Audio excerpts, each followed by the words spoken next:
down. Petco Park, a new beginning, let's go. Started back rocking the brim. Ever since we've been knocking them down. Baby said she wanna go to the game. Taught her how to say Padre gang. Started back rocking the brim. Ever since we've been knocking them down. Mitchell and Ness with the old school name. All of the homies holler Padre gang. Yeah, they. Good day, everybody. Welcome to the Talking Friars pregame show. Padres Giants getting underway at 6:40. Hope everyone's doing well. We had an off day yesterday. Padres had their little dinner thing, and it's good to be back. Good to be back at Petco. Start of a new homestand. I'm going today, tomorrow, Sunday, so I won't have the game highlights during the game then. But it's going to be a fun night tonight. Joe Musgrove on the mound, Logan Webb. It's an amazing pitching matchup. And then, obviously before the game, Larry Lucchino and Ted Leitner getting inducted into the Padres Hall of Fame. Giants are taking BP right now.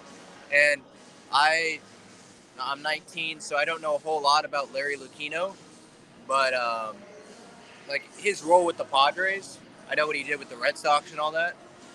But with Ted Leitner, this was the guy that, I listened to going home from baseball practice whenever the game was on. Or, the later years with him and Jesse, right? And always going to remember that. And whenever he talked, he's just one of those guys that when he talks, it's kind of like Don Ursillo, who I talked with today moments ago before I went to the stadium here.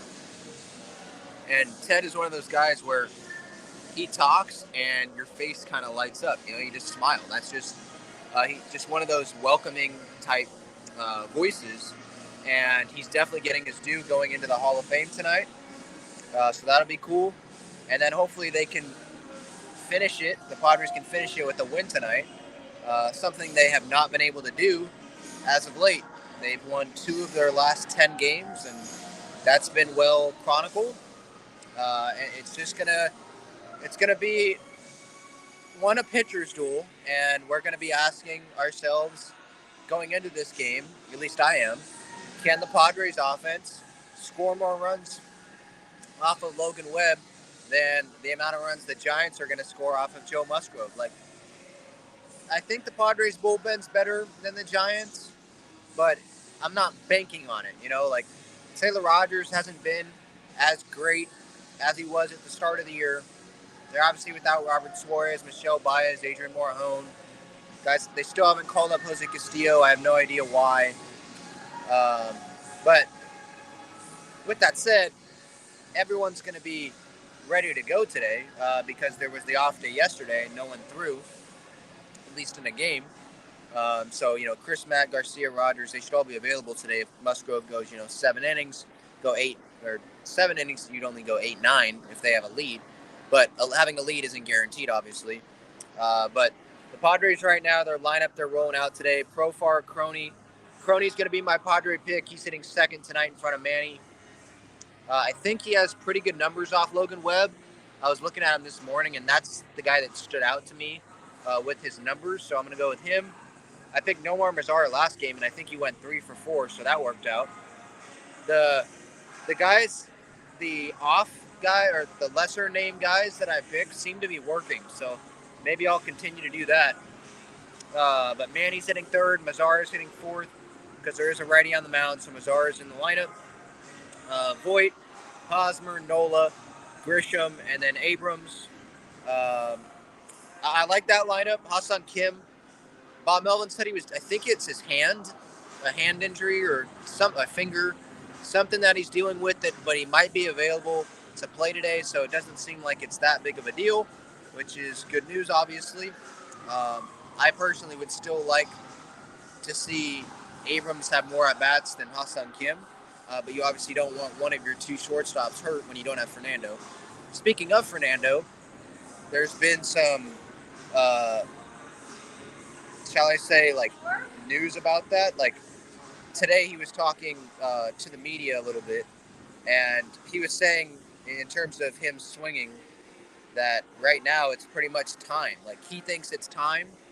And I was listening to John and Jim, and John Schaefer was talking about, before I came into the ballpark, he was talking about how pretty much Fernando, it's going to be more up to him than what the scan tells in this next CT scan. And he's going to see, Bob Melvin said Tatis is going to see a doctor at the end of this week, and it's Thursday, so is that tomorrow or Saturday? I don't know.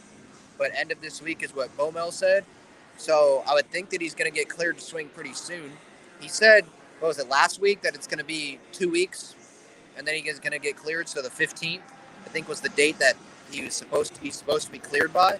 But if they're going by feel, Fernando said he feels fine, and it's more about how he feels instead of what the scan is telling him, then why should Fernando not be swinging a bat? You know, you would think that he's going to say, I feel good, and he's going to swing a bat. Like, we saw him in the cage a few weeks ago swinging a bat, and no one knew about it. It had to take a fan taking a video of it. You know, he was swinging before he's gotten approved with the CT scan. So he's going to do what he wants to do. Maybe that's a good thing. Maybe it's a bad thing. I think it's a good thing in terms of him progressing and him swinging. He's going to swing earlier than what the doctor or the CT scan will tell him. And I don't buy him saying that, oh, it's going to be 2 weeks. He said that last week, I think. That's going to be 2 weeks from that date that he said that he's going to start swinging 100% off the tee. Like, I'm pretty sure he's probably at like 80% now because he doesn't tell us stuff. The Padres don't tell us stuff. So we'll know when he's out there swinging, you know, full speed in the cage. He's probably going to, that's when we're going to know. He's probably not going to tell us. That's just the way the Padres roll. They don't want to tell us anything. That's the way Fernando rolls. Doesn't want to tell us anything. Again, I don't think that we need to know everything about it, but he is, you know, our best player in the face of the franchise. And, you know, every fan wants to know what Fernando's doing. So maybe you tell us, but they haven't been totally upfront with us in that process. That's my point. But I like the lineup in terms of the guys that are available. I like what the Padres are pulling out there tonight. For the Giants, I know Flores, I think, is hitting cleanup. Brandon Belt's in there. He's taking ground balls right now at first base. I don't know if you can see that. The defense, the Giants, I was listening to the radio today. I think Darren Smith and Fleming, I think he's a play-by-play for the Giants, Dave Fleming or whatever his name is. He was talking about how bad the Giants' defense has been, kind of like the Padres, and they're just not making all of the routine plays. And literally, he said a couple hours ago on the radio about how much the Giants do on-field defense work before the game. That's exactly what the Giants are doing right now. They're literally doing on-field defense. I don't know if you guys can see this. I don't know. Well, you probably can't see it very well, but they're literally taking on-field defense, on-field ground ball work. In the outfield, you got a coach throwing fly balls, just throwing pop-up fly balls to outfielders in center. Like, they're working on their defense before they start hitting, which is stuff that most major league teams don't really do. Usually you see maybe on a Sunday day game, you got a few guys, a few players out there taking grounders, and they don't hit on the field before Sunday day games. That's what they do.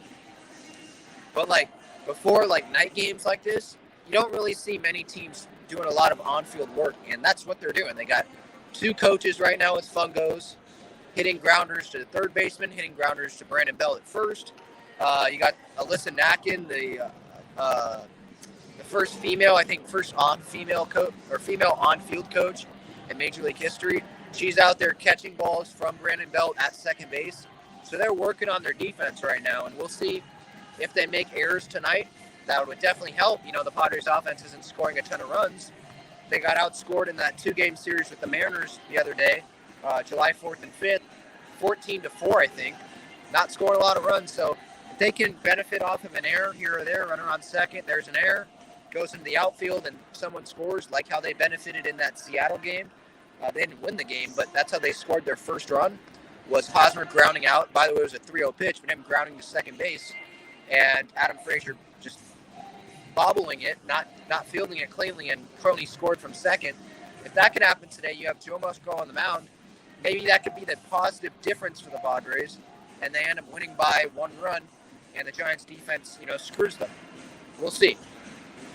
But yeah, Musgrove, Webb, those are, I mean, Rodon's the Giants' ace, but Webb, he was their best pitcher in the postseason last year in that Dodgers series. And Musgrove, he's obviously the Padres ace. He had the one clunker this entire season, giving up 6 runs against the Phillies. By the way, he had a no-hitter going in that game at one point, pretty deep in the game, like 4th or 5th inning. So he was pitching well, and then he gave up those 6 runs, I think the 5th inning or something in that start. Not concerned about him because the last start, gave up 3 runs against a really good Dodger team, made like 3 mistakes. 2 of them were to the same guy, Justin Turner, with home runs. And then with Muncy, he walked him before giving up the second home run to Turner. That was his only walk on the night. He struck out like 10 guys. So Joe is going to be Joe. He's going to give a quality start. I'm very confident in that. There's no reason not to be confident in that. You just got to, my confidence level just obviously isn't the same with the Padres offense. And that's the big question. The bullpen is a question as well. But if they can get 3 runs on the board for Joe tonight, I'm not going to be too worried about the bullpen being able to hang on to it, because then you have Musgrove for like 7, and then Garcia and Rogers. I think they can hold a 3-run lead. The Giants' offense is not what it was last year. Their team as a whole is not what it was last year. So that's a good thing for the Padres. But they haven't done amazing against divisional opponents this year, though, so that's a bad thing. It's a pregame show at Petco. I don't do it very long. Tomorrow I'm going to Padres BP, so I'll be here early. Maybe I'll go live then, or maybe I'll just have videos and stuff. Probably just videos, because I'm probably going to be trying to catch some balls during batting practice. But that's what I got going. Any questions, any comments before I get out of here? I'll get to those. Michael says Ted is a legend. I can confirm that. Juan says, I like this lineup too. Mazzara at 4, Voit at 5, finally Cronenworth at 2, Manny at 3. That's a good point. The last week they've had Cronenworth hitting 3rd and Manny hitting 2nd. Now thinking about it, initially I was fine with Cronenworth hitting 3rd, and I still am if that's the way that Bowmel decides to go tomorrow night or something.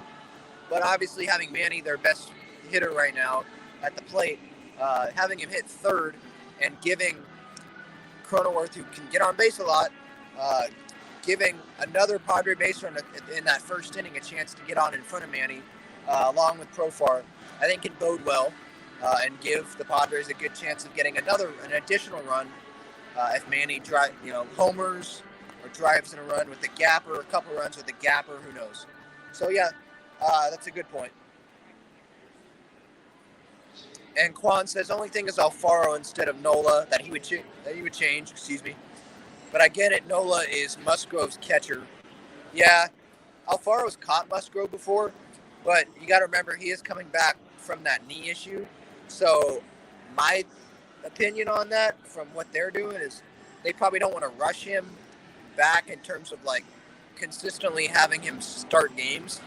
And Nola, he's making contact. Alfaro is more of the strikeout guy, but he's more of the power guy. Nola, where is he hitting right now? He's hitting 7th in the lineup, so they're not expecting him. It's not like opening day where they were hitting him leadoff, right? So they're not going to be expecting a lot from him offensively.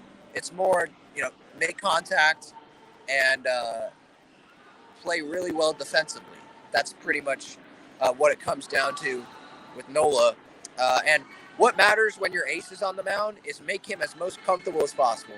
If he's more comfortable with Nola behind the plate, then that's who you have catch.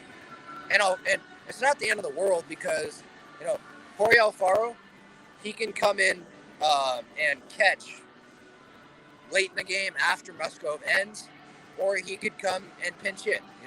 It's really not the end of the world. So that's a good point, but it's not the end of the world. Looks like a Padre trainer is out. Don't know if that's Will or who might be coming out to do agility drills. No player's out, but he had some cones that he's holding right now and he's on the phone. So don't know anything's amounting to that. But yeah, I think that's going to do it. My Padre pick is Crony. Fans, all of the regular fans are being let in, so it's getting louder. 6:40 is the first pitch.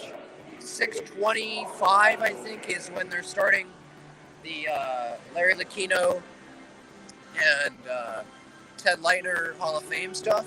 Don Orsillo is going to be being the head announcer for that, so stay tuned for that.